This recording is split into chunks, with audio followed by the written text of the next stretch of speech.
Hi Scorpio, this is Jav. Welcome po sa ating channel. By the way, Scorpio, this is timeless reading.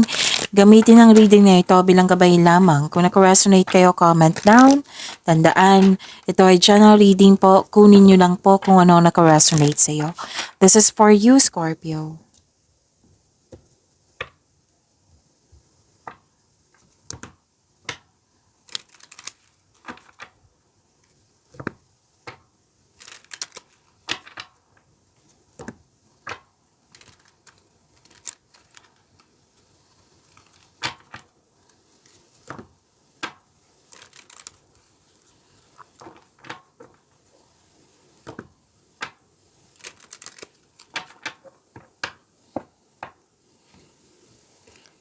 This is for you, Scorpio.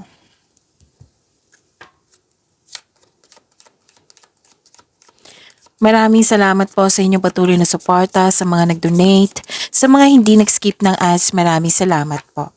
Sa mga hindi pa nag-subscribe, subscribe na po kayo at click bell notification para malaman nyo na may bago tayong video.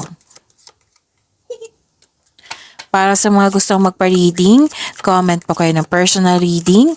Again, comment kayo ng personal reading and check my reply sa comment section. Scorpio.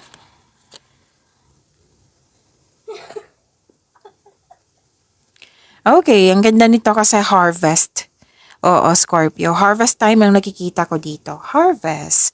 Pwedeng literal, pwede din na sweldo, pwede din na yung produkto nyo naging fast moving, pwede din po na binayaran ka sa binigay mong serbisyo.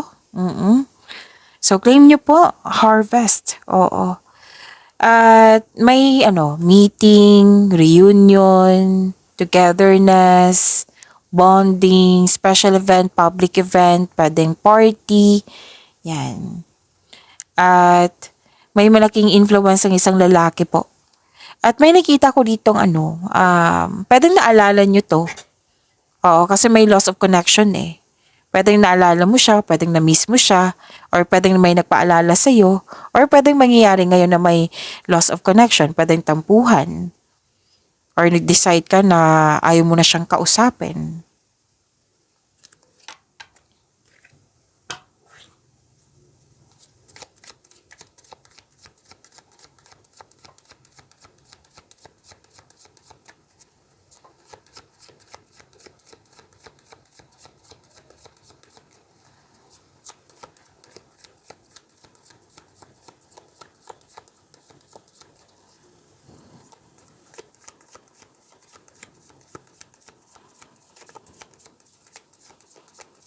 Energy ni Scorpio.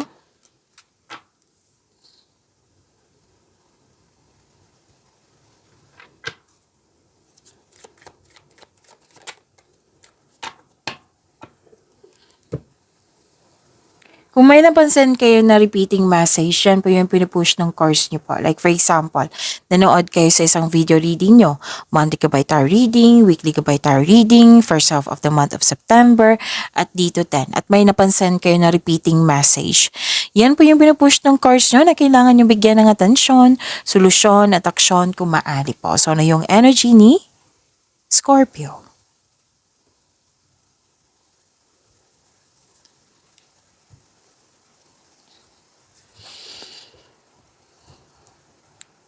Okay, may nakita kasi ako ditong panlilinlang, deception, pwedeng nagtiis, pwedeng nagtiyaga, pwedeng paglalagay ng depensa, pwede din na presenting arguments, or pwedeng kung walang arguments, kung walang panlilinlang, pwede din gumagawa ka ng strat plan. Plano po. Mag-ingat po kayo sa isang tao na mapanlinlang. Huwag bunyag ang lahat ng plano at maging mapagmasid. Kasi nakikita ko dito, Scorpio, na mukhang sisirain niya yung plano mo. It might be like, for example, yan ba yung plano mo? Hindi mo makakaya yan. Hindi yan magiging successful.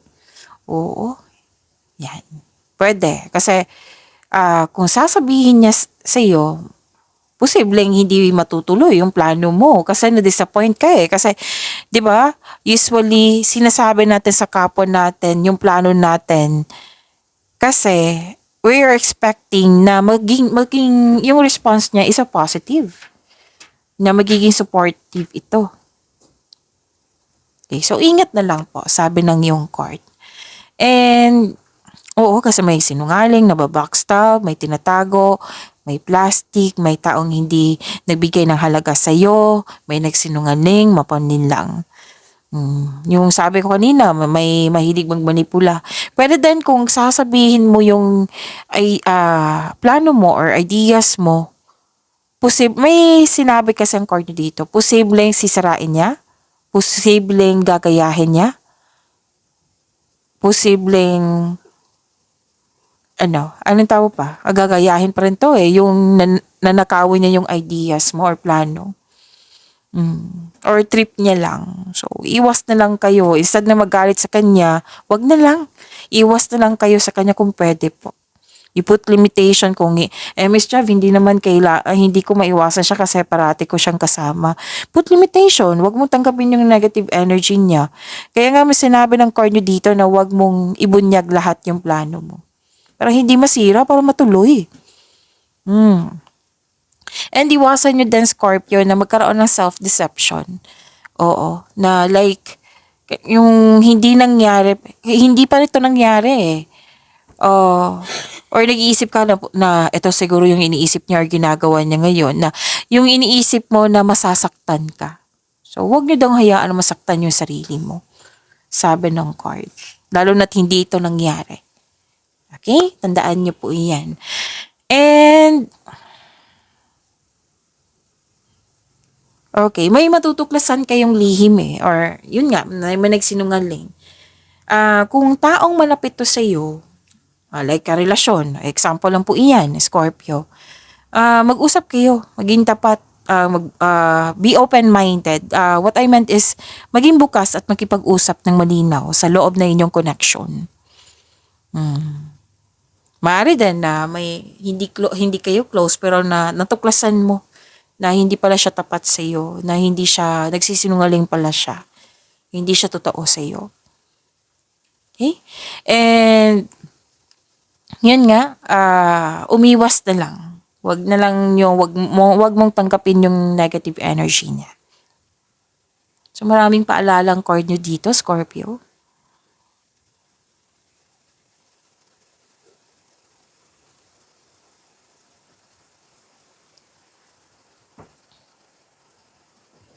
Okay, success and new doors opening.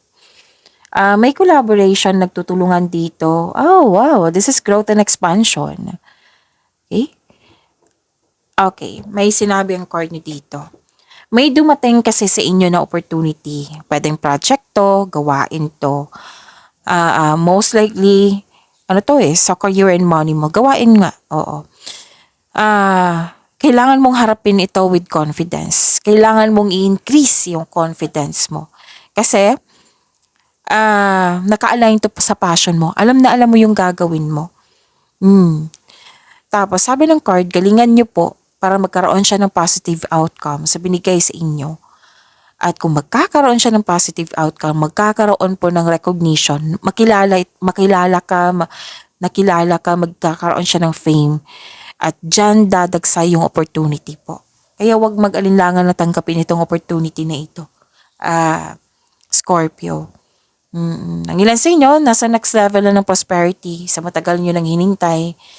And yun wag niyong palampasin yung pagkakataon na binigay sa inyo. Maaring hiniling mo to, oo, na pagkakataon, tapos binigay na sa iyo, syempre kailangan mo ng action para makuha mo yung gusto mong resulta. Okay?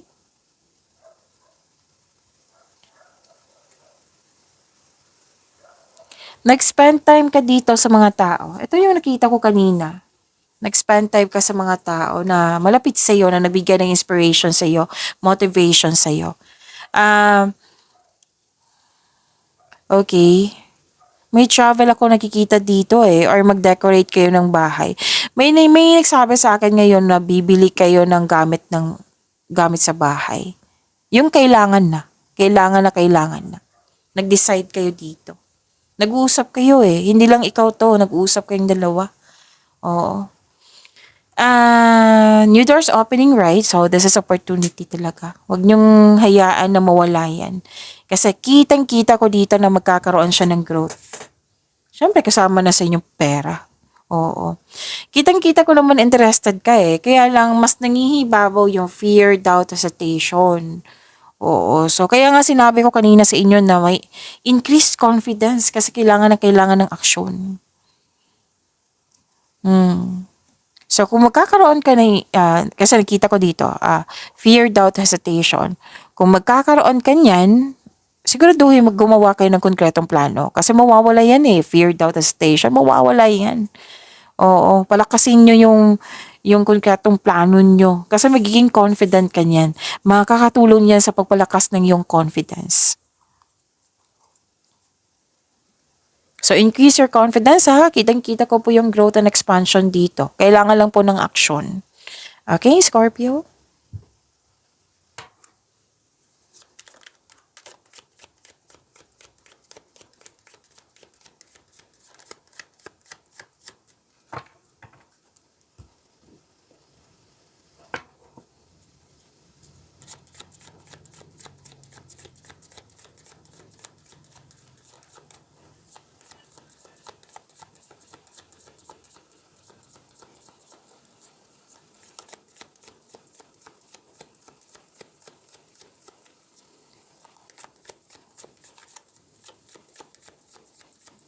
Career and money ni Scorpio. Excuse me, ni Scorpio.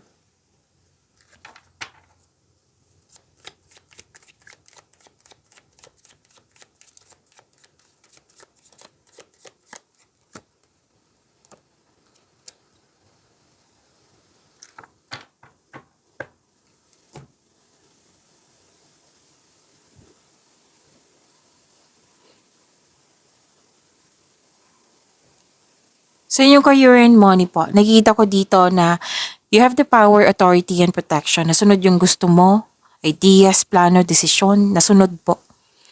Nakikita ko dito yung personality nyo na mapagmahal kayo, marunong kayo sa buhay, masipag kayo, marami na kayo napagdaanan na hirap sa buhay bago naging successful, authority, leadership, stability, and kalma kayo.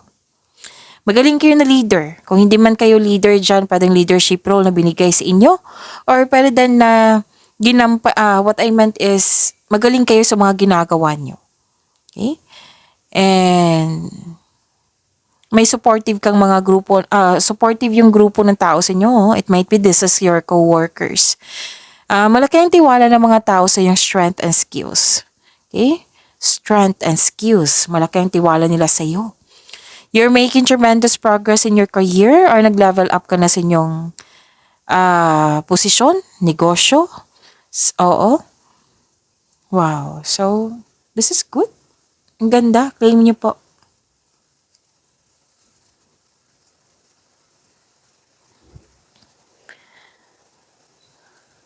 Nakatanggap kayo ng malaking blessings at naging generous kayo. Maraming nakadepende talaga sa inyong galing. Oo. May nakita ko dito eh, maraming nakadepende sa iyo, maraming umaasa sa iyo.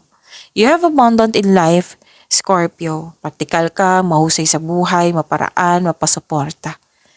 At suporta sa inyong boss, mentor, or life coach, it will help move your career forward. Marunong ka din makinig sa inyong intuition at gumagawa ka ng wise choices. Wow, this is good. And yun nga, dalawang card na mismo nagsabi dito na very supportive yung group of people sa iyo. Kung nabibigatan ka, nahihirapan ka, or stress ka, or pagod ka, give time. Give time sa isang mother figure, sa family, sa mga bata, or paglilinis ng bahay, cooking or gardening, kasi it will help you relax.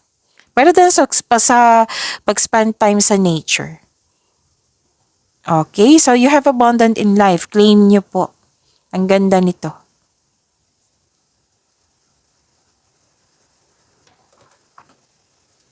So may parating na offer sa iyo, new opportunity, project, na very excited ka. Oo. Marahil lang ang yung boss or amo nag-offer sa'yo ng much needed support. Dalawang card na mismo nagsabi dito, suporta. Promotion, kitang-kita ko dito, pagtaas ng sweldo, allowance, or yung posisyon mo.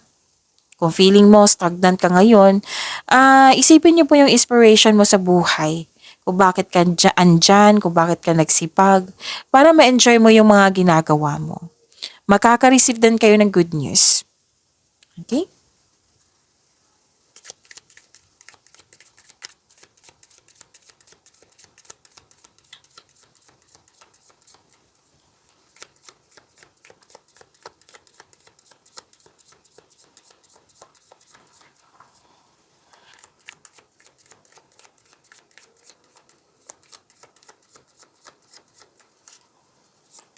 Love life, self-love, partnership, and romance ni Scorpio.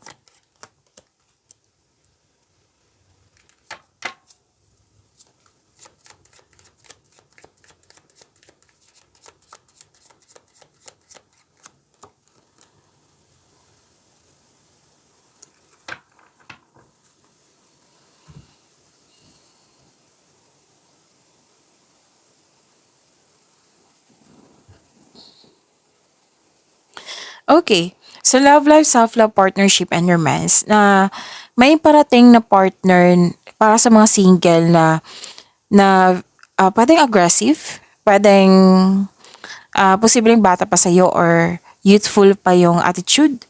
Scorpio, oo.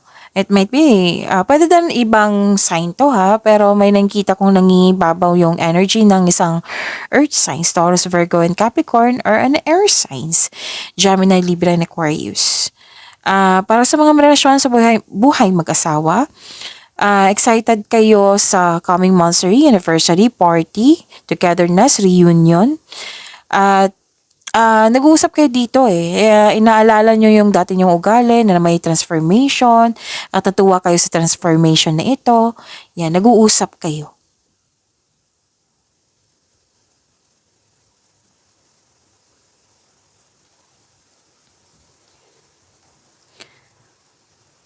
Sa mga single, you've been Okay. You've been doing a great job to love yourself. Yun nga, dalawang card na mismo nagsabi dito na may potential na ma-meet mo yung partner mo. Posibleng sa sa togetherness. Kasi may nagsabi sa akin ngayon. Oo. So, do something special for yourself. Okay? Huwag mo kalimutan i-treat yung sarili mo, Scorpio. You deserve it naman kasi naging masipag kayo sa araw-araw. Lahat kayo single ka man, may relasyon sa buhay mag-asawa. And harvest pa rin nakikita ko dito, Scorpio. Lahat ng tinanim mo nagbo-bloom. May planong bakasyon, no? At saka, naging wais ka na din sa paghandle ng iyong sarili, ng iyong finances, ng iyong relasyon. So, this is a time of enjoyment and you're feeling safe. May nakita talaga ako nag-uusap dito and masaya ka sa inyong pag-uusap.